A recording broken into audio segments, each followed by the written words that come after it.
Hello, and thank you for joining me for this edition of Sheldon Road Methodist Church Supplement. My name is Ian, and the theme of today's supplement is waiting. The beginning of December marks the start of Advent, a time when we look forward to and get ready to celebrate the birth of Jesus.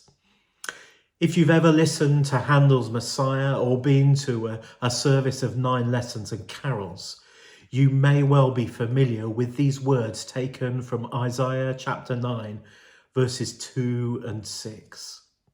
Isaiah wrote, "The people who walk in darkness will see a great light. For those who live in a land of deep darkness, a light will shine. For a child is born to us, a son is given to us. The government will rest on his shoulders, and he will be called Wonderful Counselor, Mighty God, Prince of Peace." Now, I don't need to tell you that Christmas is coming. You just have to turn on the television or open a newspaper or magazine to know that it's on its way, as companies bombard us with adverts for their wares. Whether it's special celebratory food for the Christmas season, or perfume, or other things to buy our loved ones for Christmas. As we're faced with this overwhelming bombardment of Christmas, it can be easy to focus just on Christmas and miss out on Advent, a time of preparation and waiting. My mother always used to say that good things come to those who wait, but in our modern age of instant gratification, of buy now, pay later, it's so easy just to get what we want now, rather than waiting patiently for it.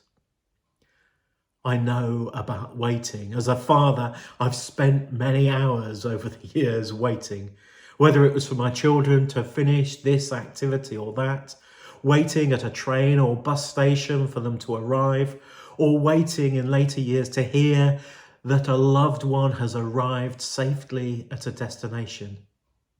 I've waited with them as well for exam or test results, nervous, worrying about how they've done.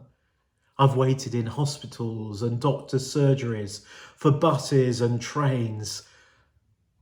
And at this time, with the events going on around the world, we think of those who at the moment are waiting for news of loved ones, news which is not always good. You see, the thing is that waiting can be hard, waiting can be difficult, and patience is something many of us struggle with. We see waiting as wasted time, burning up nervous energy when we could be doing something useful. But is it wasted time? As I think about this time of Advent and this time of waiting, I'd like to share a reflection with you on that theme. And strange enough, it's called waiting. Waiting. I keep looking over my shoulder to see if anything or anyone is coming. Are they here yet? Waiting. Constantly looking at my watch as time seems to stand still. I wonder, what is it about waiting that 5 minutes can seem like an hour? It's not long enough to start something new or do something useful. It feels like dead time, wasted time, useless time. You see, I hate waiting.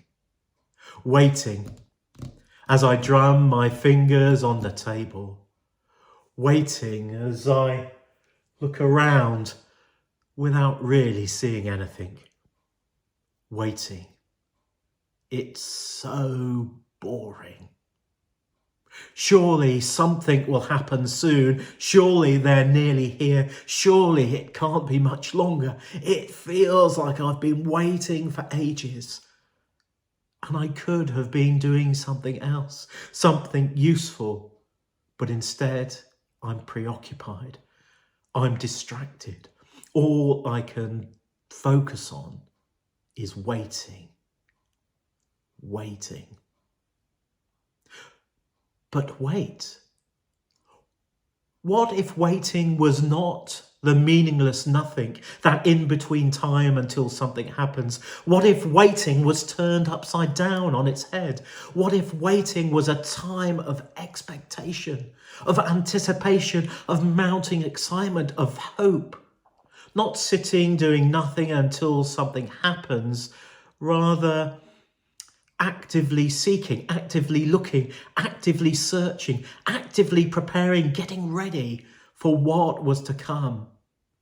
Time not wasted, but used constructively in prayer, in meditation, in Bible study, in listening for that still small voice, so that when the time comes, when at last the moment arrives, I will be ready, prepared, energized, excited, enthusiastic, engaged, willing to give my all. That's everything. All that I have, all that I am, all that I can be. Willingly, joyfully given in celebration of a child born for us, in worship of a king sent to us, grateful thanks for the gift of life and hope through grace so freely given. Willingly, joyfully given in response to the gift of Jesus Christ, the Messiah.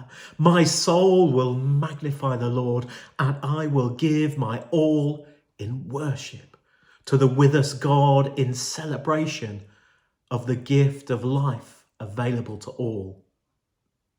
Love and worship, freely received and freely given. So I wonder, what are you waiting for? What are we waiting for? How will we respond this Advent time, this Christmas, to the King born in a stable? By simply waiting, letting events run their course, doing what we've always done? Or this season, will we look forward with anticipation, with enthusiasm, with excitement, and decide it's time to stop just waiting and do something? Time to respond to the gift of life, time to celebrate, time to worship.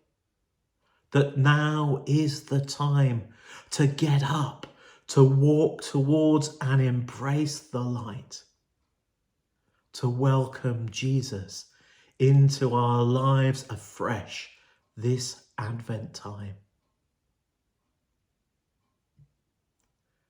And as we prepare for the coming of the newborn King, I wish you every blessing this season as we get ready to celebrate the birth of Jesus Christ, Son of God, Prince of Peace, who brings hope and light to the world.